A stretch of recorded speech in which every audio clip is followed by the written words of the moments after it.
Romans chapter 10. Dear brothers and sisters, the longing of my heart and my prayer to God is that Jewish people might be saved. I know what enthusiasm they have for God, but it's misdirected zeal, for they don't understand God's way of making people right with himself. Instead, they're clinging to their own way of getting right with God by trying to keep the law. They won't go along with God's way.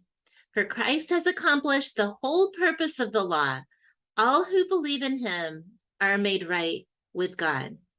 For Moses wrote that the law's way of making a person right with God requires obedience to all of his commands. But the way of getting right with God through faith says, you don't need to go to heaven to find Christ and bring him down to help you.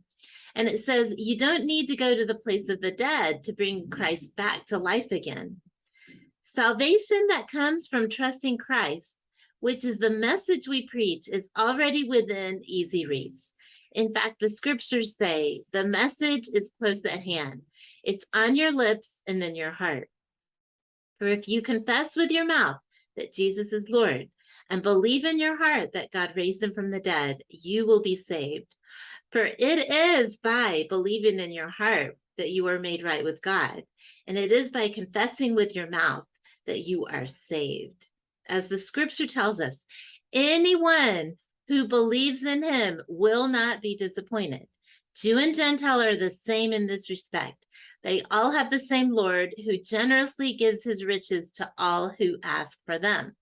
For anyone who calls on the name of the Lord will be saved. But how can they call on him to save them unless they believe in him? And how can they believe in him if they have never heard about him?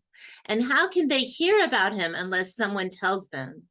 And how will anyone go and tell them without being sent? That is what the scriptures mean when they say, how beautiful are the feet of those who bring good news.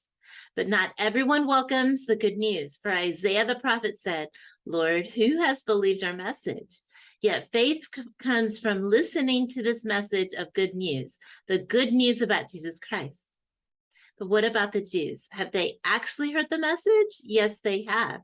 The message of God's creation has gone out to everyone, and its words to all the world. But did the people of Israel really understand? Yes, they did. For even in the time of Moses, God had said, I will rouse your jealousy by blessing other nations. I will make you angry by blessing the foolish Gentiles. And later Isaiah spoke boldly for God. I was found by people who were not looking for me.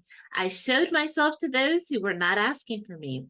But regarding Israel, God said, all day long I opened my arms to them, but they kept disobeying me and arguing with me.